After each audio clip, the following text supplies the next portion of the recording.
Fala pessoal, tudo bom? Então, eu vou falar hoje de uma inauguração de um estádio. Na verdade, são duas inaugurações, mas uma ficou marcada por uma tragédia, né?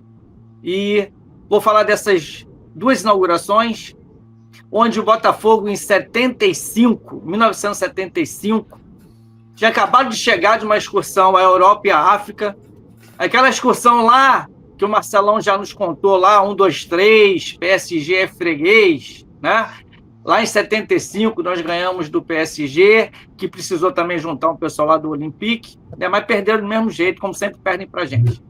Então, o Botafogo jogou em Paris, jogou jogos também na África, né? Jogou nos dois continentes, e aí, no início do ano, foi finalzinho de fevereiro, e aí chegou ao Brasil. Chegou ao Brasil, Zagallo já foi informado o seguinte, ó, o Botafogo está estreando agora no estadual no Carioca, né, que era o estadual da época, contra o Olaria, mas já vai viajar e tem mais 3 amistosos aí, misto, lá em Cuiabá, e depois inaugurando 2 estádios. Um no dia, num sábado, e outro no outro, domingo. Ué, pode jogar 2 dias seguidos? Não, o CND não deixa, né? CND, na época, não deixava, mas autorizou. Autorizou porque era uma inauguração de estádio, inclusive o jogo de domingo estava na loteria esportiva, né? Que era, na época, a loteria que mais pagava em termos dessas loterias da Caixa. Se não me engano, era até a única da época de loteria de você ir na lotérica e jogar. Depois foram surgindo as outras mais para frente. Bom, mas então, o Zagallo, ele ficou irritado. Ele falou, pô, assim não dá. Assim não dá. A gente tem que levar o campeonato a sério, porque depois o time joga lá, o jogador se machuca, o jogador volta lesionado, cansado, né, da viagem, de vários jogos, e aí perde no Carioca, a culpa vai ser minha. Então o Zagallo já ficou meio que irritado. Mas, por outro lado, né, foi o valor da excursão de 75 lá na Europa e na África, né? O Botafogo ganhou em torno de 130 mil, né? 130 mil cruzeiros. Foi esse valor que pagou o mês de janeiro. Ou seja, era meio que vendeu o almoço para comprar a janta, né? Fez a excursão para poder pagar o mês de janeiro, e estava em fevereiro. E aí, com essa excursão, a Cuiabá e a Paraíba ia ganhar também um valor, quase 100 mil cruzeiros, que iria pagar o fevereiro. Bom, antes de falar, né, dessas duas inaugurações, principalmente da segunda, vou contar aqui uma historinha muito rápida, né? A Paraíba, né, ela estava sem time no Campeonato Nacional desde que se instituiu o Campeonato Nacional de Clubes em 71. Até antes, né, com a extensão do Rio-São Paulo, que em 67, 68, 69 e 70 acabou se chamando de Robertão, né? Em 70 também chamado de Taça de Prata, mas era o Robertão, né? Não tinha time da Paraíba. Os times da Paraíba disputaram a Taça Brasil, né? Que o Marcelão falou agora da nossa conquista aí, o primeiro clube carioca campeão brasileiro é o Botafogo. Não tem jeito. Você pode não gostar, mas tem que aceitar. É o Botafogo. Então, o que acontece? Paraíba estava fora do cenário nacional. Em 71 não disputou o Nacional, em 72 não, em 73 não. Por quê? Porque o presidente da CBD, na época, o João Avelange, ele meio que quis que o Campeonato Nacional, né, para ter esse... ligar o povo, a identidade do povo com o futebol, com grandes estádios cheios, estádios grandes, públicos, né? Aquele público bacana, cheio, estádios de porte, né? Como Maracanã, Mineirão, Morumbi e outros. Então, o que acontece? As cidades que não tinham estádio de porte estavam ficando fora do brasileiro. Assim, Goiás, assim, na Paraíba, assim, em Natal, e assim vai. E aí, os dirigentes lá em 73 da Paraíba, junto com radialistas e os próprios torcedores começaram a falar assim, não, poxa, vamos ter um estádio de porte também, vamos ter um time no Brasileiro, porque os estádios lá eram 2 estádios que existiam na capital, e 2 estádios da capital João Pessoa, e 2 estádios numa cidade também tão importante, né, Campina Grande, e os estádios comportavam 5.000 pessoas apenas, quer dizer, inviável para ter um jogo de campeonato brasileiro. E aí, em 73, né, começou a se discutir ter um estádio.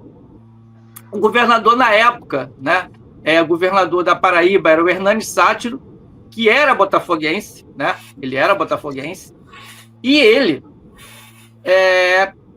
chegou nele isso de construir um estádio. Ele chegou até a criar uma comissão para tentar reformar um estádio olímpico, esse que eu falei, um dos estádios da capital, com capacidade de 5.000 pessoas, mas viu que era inviável, né?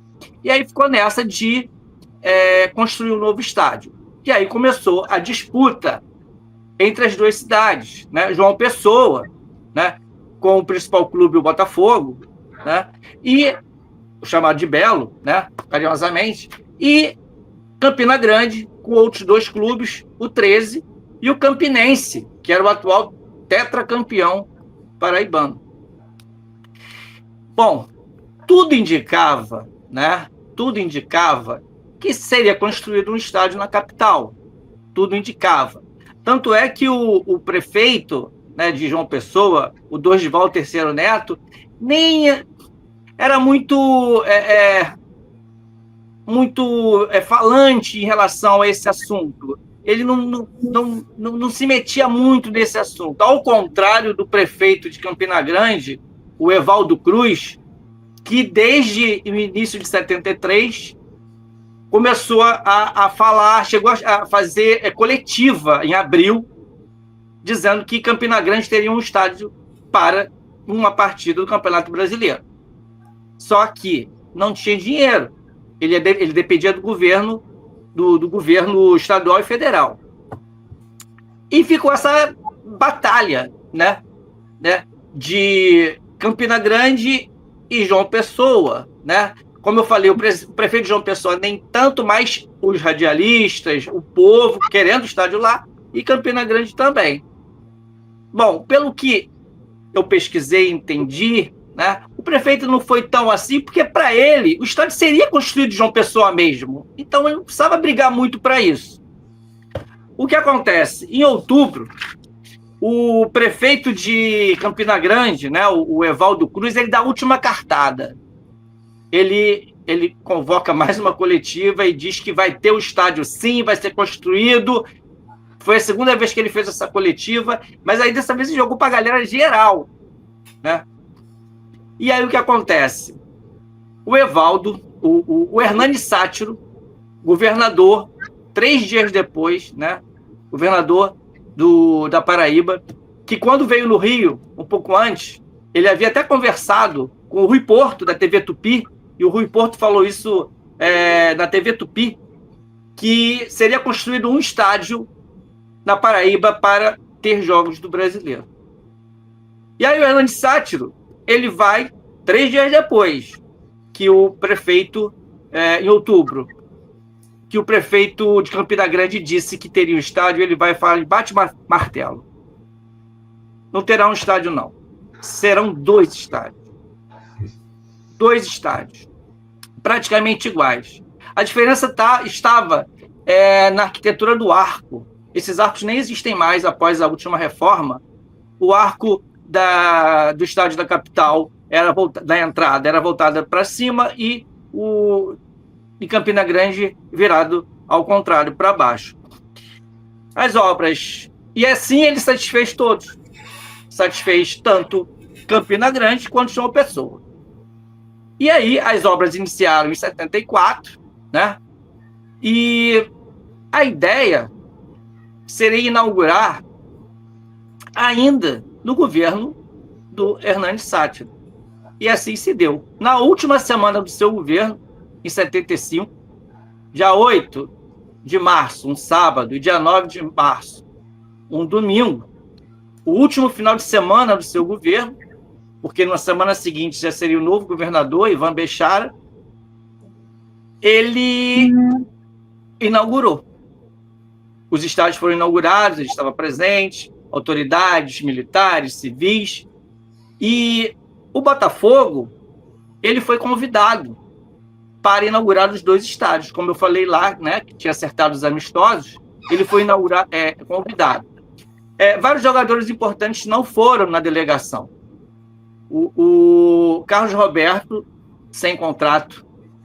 O Rogério, sem contrato. O Marinho não foi porque ele estava na Alemanha. Ele estava quase indo para o Schalke 04, né? Esse quase, e acabou não ficando. Ele voltou para o Botafogo, mas ele viajou com o procurador do Botafogo, Carlos Renault, se eu não me engano. Ele viajou, ele estava na Alemanha. As pessoas ficaram muito decepcionadas por ele não estar nessa inauguração.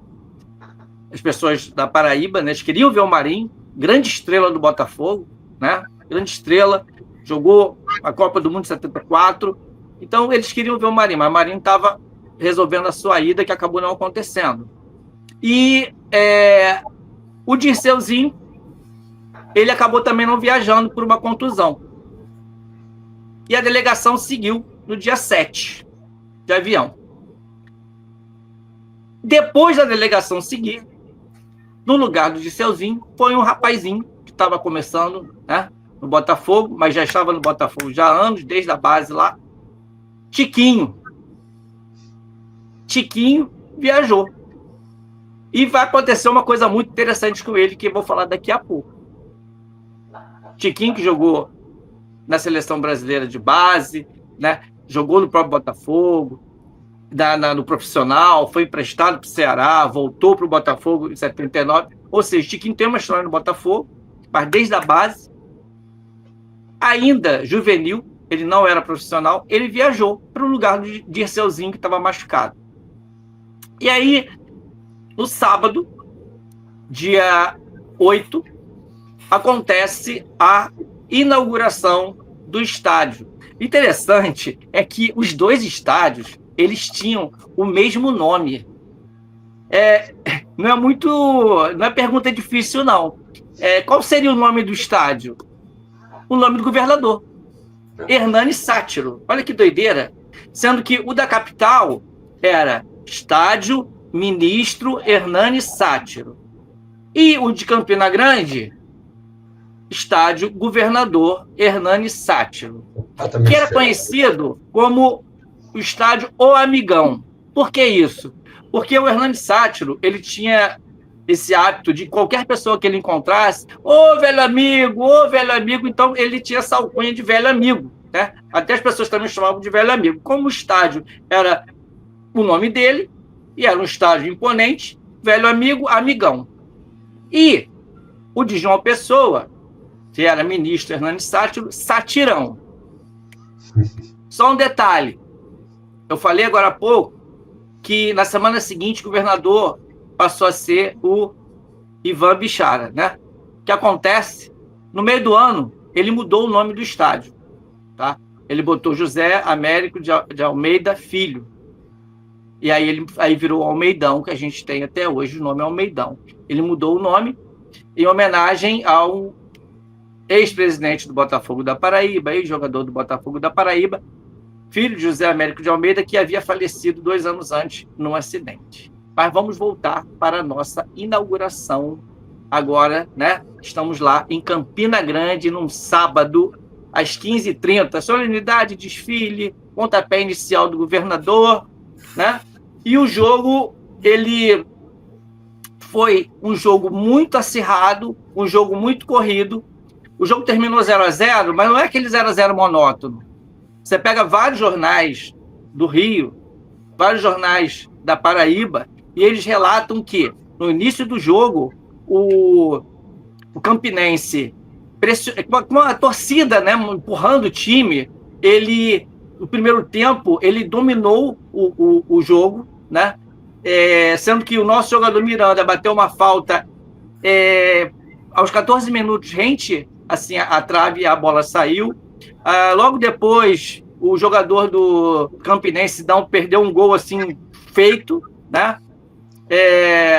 No segundo tempo, o Nilson mandou a bola na trave, né? O Nilson Dias, né? Era Nilson, virou Nilson Dias por causa do Nilson Andrade, que tinha vindo do Botafogo um ano antes emprestado, aí o Nilson Andrade já tinha sido devolvido, e aí nosso Nilson Dias, mandou a bola na trave, e o Erasmo, que é um jogador do Campinense, quase no finzinho do jogo, ele chutou, a bola raspou. Sabe que ele vai tirar tinta do travessão, né? O Wendel estava até batido nesse lance e a bola foi para fora. Assim, no segundo tempo o Botafogo melhorou, foram feitas várias substituições e o jogo foi bem disputado, bem acirrado. E, como eu falei, a torcida saiu satisfeita, porque foi um 0-0 pegado, né? Com chances, e gostaram porque o Campinense, né, partiu para cima no primeiro tempo, principalmente, né? A torcida estava satisfeita. Bom, nesse mesmo dia, o Botafogo volta para a capital, né? E ele chegou no dia 7 à noite. No sábado de manhã, o dia do jogo, ele foi para Campina Grande, acabou o jogo, volta para a capital. E aí, no domingo, a inauguração do Satirão, hoje Almeidão, né? Um jogo que é marcado por uma tragédia que, felizmente, não chegou a óbito, né? Ninguém chegou a óbito, mas muita gente se machucou, que eu vou contar. O que acontece? Nesse jogo, o Botafogo, ele mal começou o jogo, ele fez 1-0 aos 30 segundos. Gol de quem? Daquele rapazinho lá que eu falei, que foi sozinho de avião, pegou o avião depois da delegação, porque o Disseuzinho não pôde ir. Tiquinho. Ele fez o gol aos 30 segundos. E aí uma coisa interessante é que a Caixa Econômica Federal, a Loteria Esportiva, premiava com uma caderneta de poupança o gol mais rápido dos 13 jogos e o gol que foi mais tardio nos 13 jogos. E ele, Tiquinho, ganhou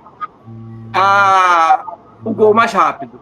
Por coincidência, o jogador do Bangu foi o gol mais tardio. E na quarta-feira seguinte, eles estavam no Maracanã, em rodada dupla, Bangu jogando contra o América e o Botafogo contra o Campo Grande, e aí eles receberam o prêmio da Caixa Econômica Federal. Uma caderneta de poupança. Bom, vamos voltar aqui aos 30 segundos do jogo. Tiquinho fez 1-0. O Botafogo jogando muito bem, jogando muito melhor até do que se impôs logo, não deixou o Botafogo da Paraíba, de João Pessoa, né, o Belo, crescer no jogo, né? O Botafogo jogou muito bem. Bom, aos 37, 38 minutos mais ou menos, aproveitando um rebote do goleiro, o Fischer mandou a bola para a gente, o zagueiro do Belo chegou a tirar a bola depois que ela passou da linha, mas o Bandeirinha validou o gol. 2-0 Botafogo, já aos 40 minutos, e tudo se encaminhando para ir para o intervalo, sendo que aos 44, um barulho, uma explosão, BUM! E como os estádios foram inaugurados, mas ainda inacabados, era um verdadeiro canteiro de obra. Pelas imagens que tem nos jornais, e vocês vão ver aqui, ainda tinha madeira, tijolo, vários utensílios da obra, né? Vários materiais da obra. Então, era um canteiro de obras. Houve essa explosão e alguém gritou, né? Que depois foi até identificado e preso. O estádio está caindo. E aí, foi um corre-corre, foi um empurra-empurra. As pessoas se jogaram no fosso, né? O jogo ficou paralisado quase uma hora, né? Os jogadores foram ajudar, né? Eu vi uma foto, vocês vão ver aí, no jornal da Paraíba, o Wendel ajudando a socorrer O Wendel depois ficou com uma criança perdida no colo durante 10 minutos, até aparecer o responsável da criança. Ele ficou com a criança no colo 10 minutos. Então os jogadores foram ali ajudar. Porque foi quase que é uma tragédia com pior do que foi. Teve um rapaz de 15 anos com fratura exposta, né? Cerca de 60 pessoas se feriram e em torno de 15 foram para o hospital. Então, assim, uns dizem que foi uma bomba normal de disputar, que nos jogos às vezes saltam bomba. Outros dizem que a oposição pode ter plantado essa bomba ali, criado essa quizumba toda. Não tem como saber. Mas que criou um tumulto, criou um problema sério, né? E muita gente se feriu, acabou acontecendo aí. Mas, assim, eu vou ser sincero, quando eu vi aquela foto, eu fiquei comovido. O Wendel ali nos escombros, tirando pessoas, e depois, quando eu li que ele ficou com uma criança no colo 10 minutos esperando aparecer o pai da criança, os pais, aí a gente vê, Botafogo, né, não é só futebol. Não, né? Não é só futebol. Bom, o jogo ficou paralisado quase 1 hora, veio o segundo tempo, foi disputado, né? Mas não saiu gol a mais, ficou aquele 2-0, o Botafogo inaugurou o estádio. Ambos os estádios tinham capacidade para 45 mil pessoas, todo construído. Mas, como ainda não estava, né, totalmente, a capacidade estava de 25 mil. E o público foi de quase 20 mil em Campina Grande e quase 25 mil lá em João Pessoa. Então, foi bem prestigiado, né? E o Botafogo, mais uma vez, né, inaugurando estádios. E eu sei não, mas eu acho que eu nunca vi um time inaugurar 2 estádios em 2 dias seguidos. Eu acho que é o único da história. E é isso aí. E é isso aí. Era isso que eu queria contar dessa história do Botafogo lá na Paraíba, em 1975.